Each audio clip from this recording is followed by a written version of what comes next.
teman-teman, long time no see. Sekarang kita jumpa lagi dalam segmen #everhappen. Dan di video kali ini aku akan membawakan cerita yang berasal dari Virginia mengenai kasus yang terjadi pada tahun 2007 mengenai kasus penembakan atau penyerangan di kampus Virginia Tech. Pada tanggal 16 April 2007 terjadi penyerangan oleh seorang mahasiswa laki-laki di Institut Politeknik dan Universitas Negeri Virginia yang berbasis di Blacksburg.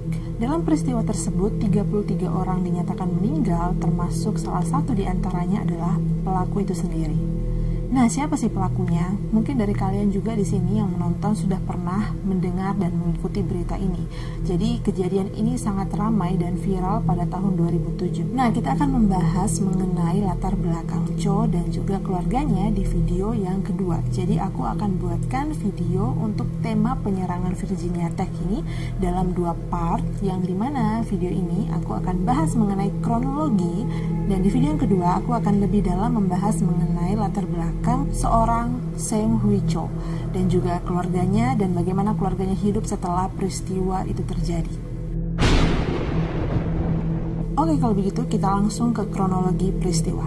12 Desember 2005, polisi menerima banyak keluhan dari mahasiswa yang mengeluhkan mengenai tingkah laku seorang mahasiswa yang bernama Seung-Hui Cho yang melakukan tindakan-tindakan creepy atau mengerikan, dan salah satunya adalah tindakan kepada seorang perempuan yang bernama Emily Hilshire. Cho pernah menuliskan sebait lirik atau sebait tulisan dari buku Romeo dan Juliet yang dia tulis kemudian dia tempel di depan pintu kamar asrama Emily. By name, I not know how to tell thee who I am. My name, dear saint, is hateful to myself, because it is an enemy to thee. Had I it written, it would tear the world. Dari tulisan yang dikutip oleh Cho yang dia pilih untuk dia tulis di depan pintu kamar Emily, ini membuktikan bahwa Cho itu memiliki rasa minder yang tinggi dengan dirinya. Ketika menuliskan hal ini, dia tidak memakai namanya, dia tidak menyebutkan namanya, ataupun ketika dia mengungkapkan dirinya kepada orang-orang, dia mengungkapkan dirinya sebagai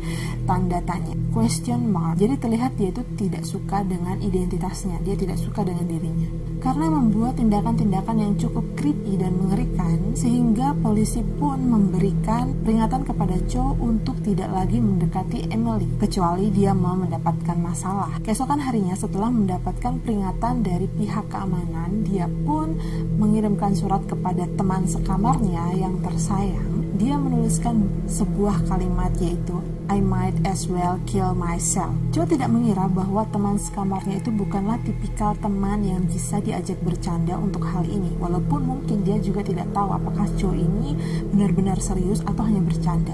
Teman sekamar dari Cho ini kemudian memutuskan untuk melaporkan hal ini kepada polisi mengenai surat tadi, bahwa dia sepertinya ingin mengancam bunuh diri. Setelah dilaporkan, pada hari yang sama, kepolisian langsung datang menemui Cho dan menanyakan apa yang menjadi masalah dia.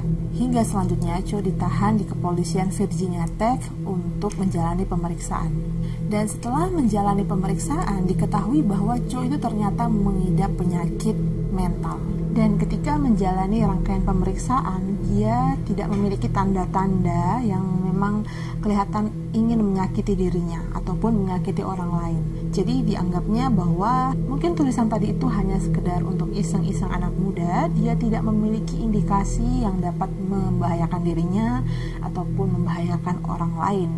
Yang mana pemeriksaan ini sungguh berakibat fatal karena akhirnya Cho pun disarankan untuk kembali ke asramanya, kembali ke kampus, dan dia bisa menjalani aktivitasnya lagi. Hal ini tidak sejalan dengan fakta yang terjadi di kampus, di mana Cho itu sudah banyak melakukan hal-hal aneh dan mengerikan seperti menguntit atau stalking dan juga melakukan kekerasan. Kekerasannya seperti apa aku nggak tahu secara spesifik, tapi yang jelas banyak keluhan seperti itu, dan dia juga mengganggu orang lain ya.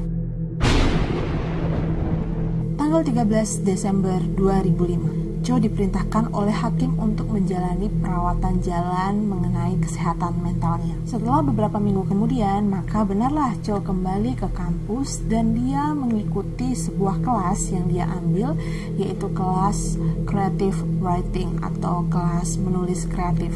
Jadi di kelas itu dosen meminta mahasiswa untuk membuat sebuah tulisan cerita yang mereka narasikan. Kemudian Cho itu menulis sebuah tulisan yang berisi seperti ini. Tulisannya mengisahkan mengenai seseorang yang bernama Bud. Bud tidak biasanya bangun di pagi hari itu. Dia mengenakan jeans hitamnya, rompi hitam yang memiliki banyak kantong, dan sebuah topi hitam.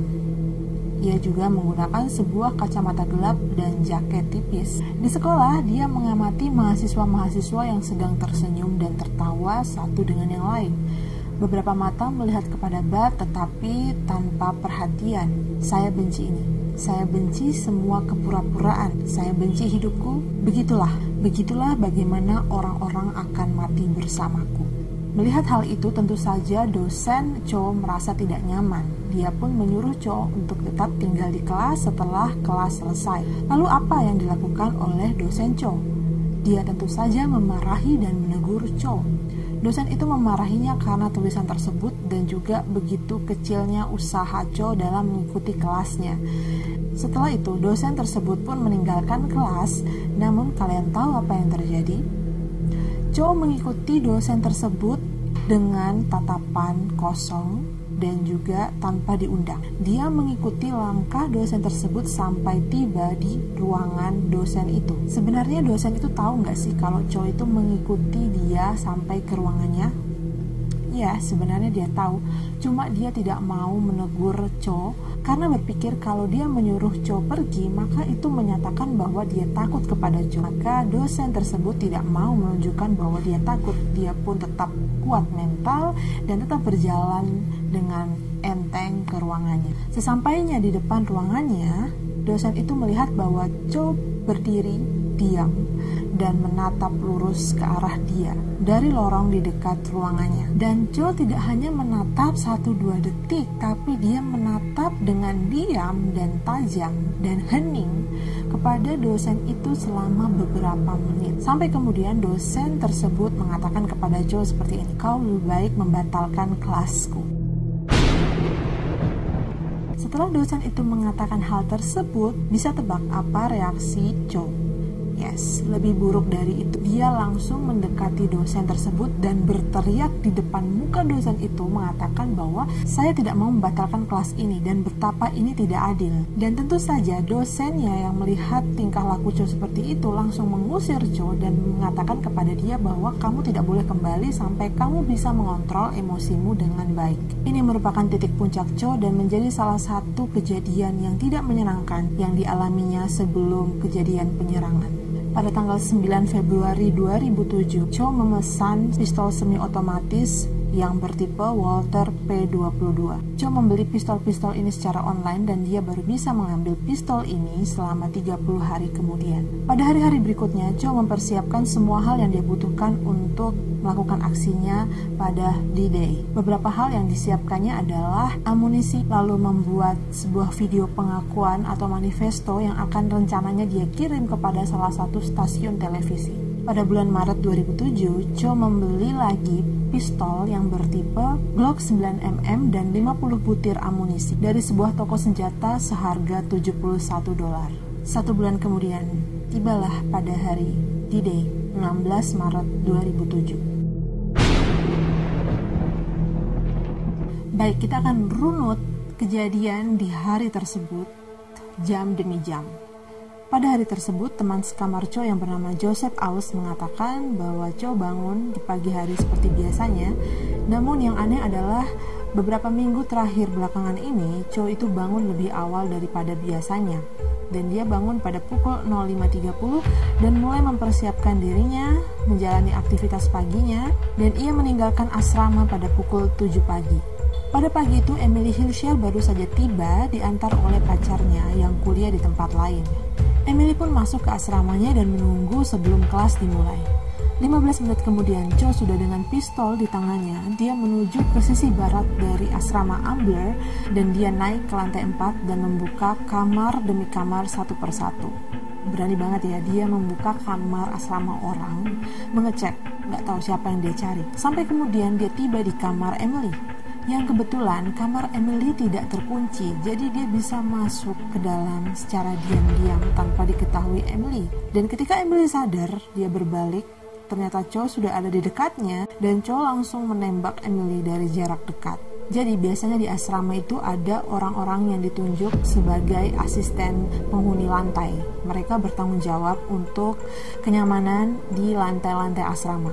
Dan ini dia, Ryan Clark, asisten penghuni lantai tersebut, datang masuk ke kamar Emily untuk menegur keributan yang ada di dalam. Namun ketika dia masuk dan menegur, ternyata ada Cho yang sudah memegang pistol di tangannya dan dia menjawab dengan sebuah tembakan dari jarak dekat kepada Ryan. Emily dan Ryan terbunuh seketika di tempat dan baju Cho dipenuhi dengan cipratan darah, sehingga saat itu Cho masih sempat untuk kembali ke kamarnya mengganti pakaiannya dengan pakaian yang baru dan bersih. Pukul 7.15, polisi diberitahu dalam panggilan telepon 911 bahwa setidaknya ada 2 korban dari asrama mahasiswa, yaitu di West Ambler Johnston Hall, yang mana korbannya adalah seorang mahasiswa baru perempuan dan seorang asisten asrama. Polisi segera datang ke kamar Emily dan memulai investigasi. Pukul 9:01, Cho mengirimkan sebuah paket yang berisi foto, video, dan tulisannya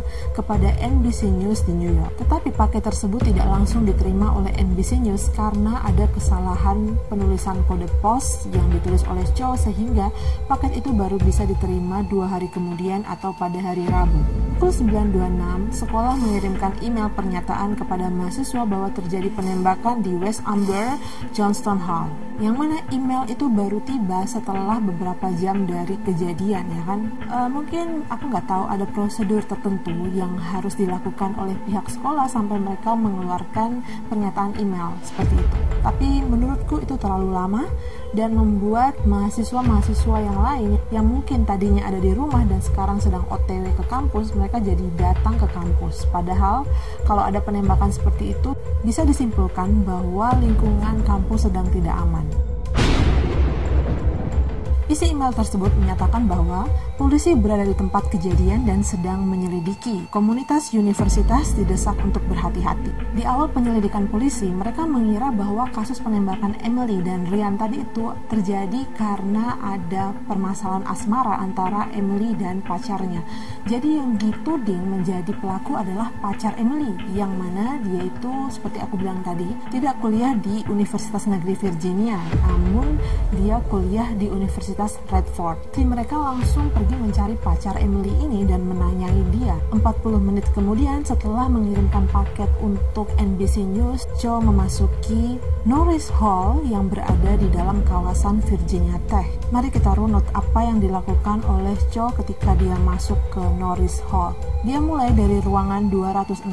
Cho masuk ke ruangan 206 dan mulai menembak. Cho menembak profesor di kelas itu sampai mati sebelum menembak 9 mahasiswa lainnya dan melukai 3 orang lainnya dengan peluru. Profesor yang mengajar di ruangan tersebut adalah Profesor Loganathan yang mengajar hidrologi tingkat lanjut. Panggilan 911 kembali diterima oleh petugas yang melaporkan bahwa ada kejadian penembakan kedua di daerah Norris Hall. Dari ruangan 206, Cho pun berpindah ke ruangan 207. Awalnya waktu Cho mendekati ruangan tersebut, dia sempat mengintip ke dalam. Awalnya para mahasiswa yang ada di ruangan 207 mengira bahwa itu adalah mahasiswa yang tersesat karena mencari ruangan. Namun Cho tiba-tiba membuka pintu tersebut dan menembak profesor yang mengajar di dalam. Profesor itu adalah Profesor Christopher James Bishop yang sedang mengajar pelajaran bahasa Jerman. Di ruangan tersebut, yang pertama meninggal adalah orang-orang yang ada di barisan depan. Mereka lah yang ditembak pertama kali setelah Cho menembak profesor. Di antara penembakan, pada suatu waktu Cho sempat terhenti sejenak untuk mengisi kembali amunisi. Namun, menurut penuturan dari teman-temannya yang menjadi saksi di ruangan tersebut, Cho mengisi amunisi dengan begitu cepat, seperti dia sudah terlatih. Dia hanya butuh beberapa detik untuk kembali mengisi amunisinya ketika habis.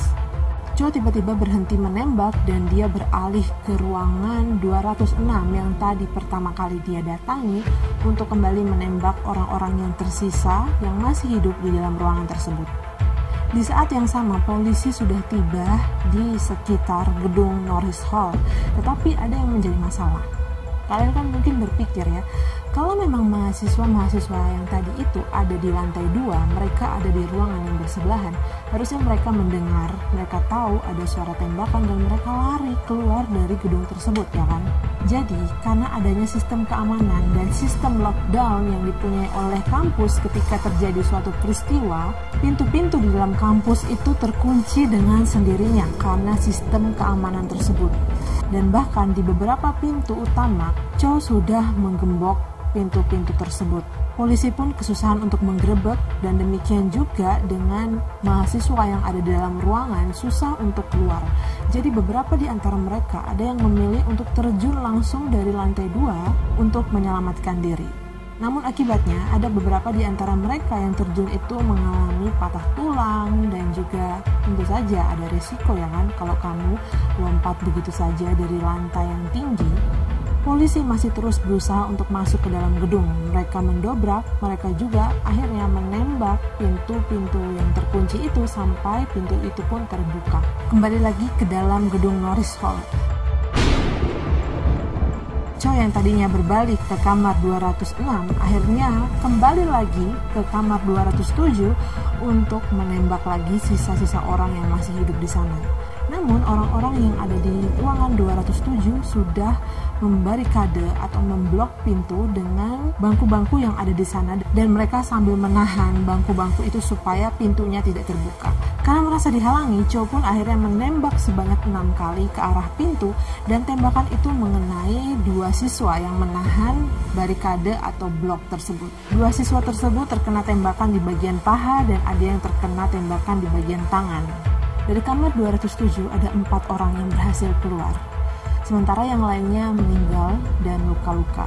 Menurut penuturan dari salah satu mahasiswa yang menjadi saksi di tempat kejadian di ruangan 207, dia melihat bahwa teman-temannya di situ ada yang sudah pingsan, ada yang meninggal, ada yang luka-luka. Di dalam keadaan yang chaos itu sudah tidak bisa dibedakan yang mana yang sudah meninggal terkena tembakan dan mana yang pingsan, karena ada di antara mereka yang pingsan dan shock karena kejadian itu.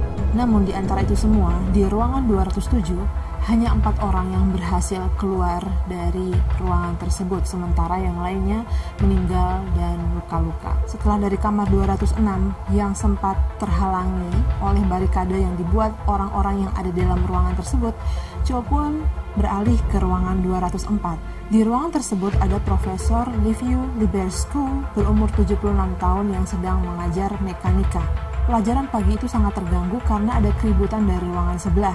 Namun ketika mereka menyadari hal itu, sudah terlambat karena Cho sudah ada di depan pintu dan mencoba untuk masuk ke dalam ruangan 204. Dan di situ Profesor Liberescu menghalangi Cho dengan menghadang pintu agar Cho tidak bisa masuk. Dan dia menyuruh seluruh mahasiswa agar menyelamatkan dirinya, entah dengan berlindung di bawah meja atau lompat keluar jendela. Dan sebagai akibatnya, profesor tersebut meninggal karena ditembak oleh Cho. Hingga saat kematiannya, mahasiswa yang melihat Profesor Liberescu di dalam ruangan tersebut mengatakan bahwa walaupun memang tersirat ada kekhawatiran di wajahnya, namun dia sama sekali tidak panik. Salut banget buat profesor ini ya, dia sangat mementingkan nyawa orang lain dibandingkan nyawanya sendiri. Bagi dia nyawa mahasiswa ini seperti nyawa anaknya, dia memilih untuk menyelamatkan mereka ketimbang menyelamatkan dirinya sendiri.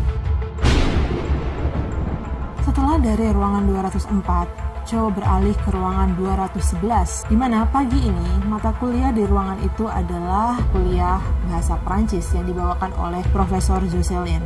Mendengar keributan dari luar, Profesor Jocelyn sempat mengintip keluar pintu, dan setelah dia menyadari bahwa ada bahaya di luar sana, ia menyuruh seluruh mahasiswa untuk memblokir dan membarikade pintu, serta yang lainnya supaya memilih tempat di belakang mengamankan diri. Namun sayangnya terlambat karena ketika mereka mereka ingin menghalangi pintu, Cho berhasil masuk ke dalam ruangan dan dia menembak secara acak ke segala arah di dalam ruangan tersebut. Profesor Jocelyn juga salah satu di antara korban yang meninggal di ruangan tersebut. Setelah beberapa menit di ruangan itu, para mahasiswa yang bersembunyi di bawah meja kemudian mendengar lagi letusan di dalam ruangan tersebut sampai akhirnya kemudian tidak terdengar apa-apa lagi. Jadi di akhir aksinya, Joe memutuskan untuk menembak kepalanya sendiri di dalam ruangan 211 di tengah-tengah korban yang meninggal. Di dalam waktu yang bersamaan, pada pukul 9.45, Virginia Tech kembali lagi mengirimkan email kepada mahasiswanya yang berisi mengenai seorang pria bersenjata sedang berkeliaran di kampus. Tetap di gedung sampai pemberitahuan lebih lanjut, jauhi semua jendela. Jadi ini terjadi dalam waktu yang sama ketika Cho sedang menyerang kelas-kelas yang ada di dalam Norris Hall. Terdengar sirene mobil polisi yang sudah mengepung di sekeliling gedung Norris Hall, dan setelah polisi berhasil membuka semua pintu yang tadinya terkunci karena sistem lockdown dari sekolah, mereka pun naik ke lantai 2. Dan kemudian tidak lama setelah mereka sudah tiba di lantai 2, mereka mendengar tembakan sebanyak 2 kali dari ruangan 211, yang mana tembakan itu adalah tembakan terakhir dari Cho ketika dia membunuh dirinya sendiri. Polisi menemukan bahwa Cho memiliki 2 buah pistol dan lusinan amunisi, dan dari dalam tasnya ditemukan obat-obat resep yang berkaitan untuk pengobatan kesehatan mental Cho, dan juga beberapa tulisan yang di dalamnya berisi tulisan-tulisan dengan kata-kata makian dan kata-kata kotor kepada anak-anak kaya. Pada pukul 9.55, pihak kampus kembali lagi mengirimkan email ketiga kepada mahasiswa yang berisi mengenai peristiwa penembakan kedua di gedung Norris Hall. Dan di email itu juga dikatakan bahwa seluruh kelas pada hari tersebut dibatalkan. Pada pukul 10, polisi menangkap seorang mahasiswa yang bernama Saozu Cui, susah banget namanya, yang merupakan seorang fotografer koran mahasiswa. Dia kebetulan memiliki ciri-ciri yang sama dengan deskripsi pelaku penembakan, yaitu pemuda Asia dan menggunakan baju serba hitam. Dia ditangkap, namun tentu saja dia akan dibebaskan karena bukan Cuilah pelakunya. Pada pukul 10.36, tim medis mulai mengangkut seluruh korban-korban dari peristiwa itu, dan seharusnya mereka bisa memaksimalkan pertolongan dengan mendatangkan helikopter medis. Namun, karena cuaca yang sangat buruk saat itu, angin yang sangat kencang, jadi mereka hanya bisa mengandalkan mobil ambulans dan tidak bisa menggunakan helikopter medis. Pada pukul 12.15, Presiden Virginia Tech, yaitu Charles Steger, melakukan konferensi pers dengan menyatakan hari ini universitas dikejutkan dengan tragedi yang sangat besar. Pada pukul 12.42, Charles Steger kembali lagi menyatakan bahwa seluruh perkuliahan untuk esok hari dibatalkan, dan dia mengatakan bahwa orang-orang akan dibebaskan dari gedung kampus, artinya mereka bisa pulang dan pusat konseling akan segera didirikan. Dari peristiwa tersebut dinyatakan sebanyak 33 orang meninggal, termasuk salah satunya adalah Cho, dan 17 orang luka-luka, dan ditambah 6 orang yang terluka karena melompat dari jendela. Situasi kampus dari sore hingga petang begitu sepi. Orang-orang berkumpul di gedung konseling dan mereka menangis, dan ada yang mencoba untuk menguatkan satu dengan yang lain dan berdoa. Pada pukul 19.00 petang, polisi melakukan penggeledahan di kamar Cho, dan mereka menemukan bahwa di sana banyak sekali tulisan-tulisan Cho yang berisi mengenai umpatan-umpatan, cacian, makian, kata-kata kotor. Bahkan Cho menuliskan daftar orang-orang yang pernah menyerang dia. Daftar orang-orang itu dikategorikan sebagai mahasiswa yang kaya dan mahasiswa yang manja. Begitu kata tulisan di dalam daftar tersebut. Pada malam tersebut, polisi masih menduga bahwa tersangka dalam kasus ini tidak hanyalah satu orang, melainkan ada 2 orang yang berbeda, yaitu kejadian di asrama itu beda dengan pelaku di Norris Hall. Hingga keesokan harinya, polisi menyatakan bahwa kejadian yang terjadi di 2 tempat yang berbeda ini dilakukan oleh satu orang tersangka, yaitu Seung Hui Cho, yang adalah mahasiswa bahasa Inggris berusia 23 tahun dan berasal dari Korea Selatan. Jadi pernyataan itu dibuat oleh polisi pada tanggal 17 April 2007. Keesokan harinya atau 2 hari setelah kejadian pada hari Senin tanggal 16, lebih tepatnya hari Rabu tanggal 18 April 2007, NBC News akhirnya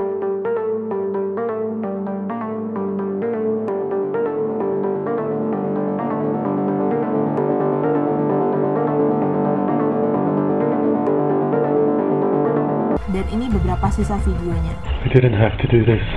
I could have left. I could have fled. But no, I will no longer run. If not for me, for my children, for my brothers and sisters that you Aku nggak tahu apa yang dia maksud, tetapi tersirat dari apa yang dia katakan bahwa sepertinya dia melakukan ini karena sebagai tindakan balas dendam dan dia seperti memperjuangkan sesuatu di sini. Aku nggak tahu.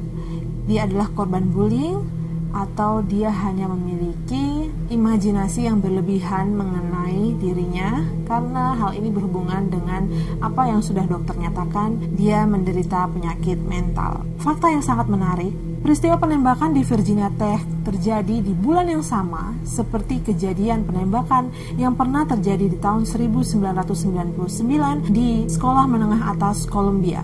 Jadi kedua kejadian ini sama-sama terjadi di bulan April. Dan FYI, kalau kalian tahu, penembakan di Columbia ini itu tidak hanya menginspirasi Cho, karena banyak berita yang mengabarkan bahwa terjadi banyak penembakan yang diakibatkan oleh anak-anak ini terinspirasi dari kejadian penembakan di Columbia. Oke adik-adik, perlu ditekankan di sini bahwa peristiwa penembakan itu bukanlah pernyataan diri kalian tuh hero seperti kalian pembela kebenaran begitu ya. Karena seorang pahlawan sejati tidak akan membunuh dan mengorbankan nyawa orang yang tidak bersalah. Dia akan berpihak kepada orang yang tidak berdaya. Dan bahkan seorang pahlawan itu bisa saja mengorbankan dirinya sendiri untuk kepentingan orang lain. Ya, seperti profesor tadi, yang dia mengorbankan nyawanya untuk melindungi murid-muridnya supaya mereka bisa menyelamatkan diri. Jadi untuk kalian semua yang mungkin mengetahui cerita ini dari televisi dan mungkin melihat video ini, ada cara lain yang lebih baik, yang lebih membawa sukacita buat orang lain dan juga buat dirimu sendiri. Mungkin untuk cerita-cerita lain yang terinspirasi dari penembakan di Columbia, aku bisa ceritakan di video-video berikutnya. Tapi satu hal yang pasti, minggu depan aku akan menceritakan mengenai latar belakang seorang Seng Hui Cho dan bagaimana keluarganya setelah ditinggalkan oleh Cho dengan keadaan sebagai orang yang membunuh orang lain. Tentu saja mereka akan menghadapi hari-hari yang sulit pastinya, karena mereka akan mendapat penghakiman dari masyarakat, etc. Well, untuk lebih tahu gimana ceritanya, pastikan kalian menonton video di minggu selanjutnya. Karena setiap akhir minggu, aku akan mengupload cerita-cerita menarik dari kisah nyata yang aku bawa di dalam segmen #everhappen. Dan by the way, terima kasih untuk sudah menonton. Sampai sejauh ini, kita ketemu lagi di episode #everhappen selanjutnya. Bye! Hai friends, terima kasih sudah menonton episode #everhappen hari ini. Gimana? Seru kan? Kalau suka, pastikan kalian tekan tombol subscribe dan lonceng karena setiap minggunya aku akan membagikan real story ke channel ini. Oke then, I'll see you friends.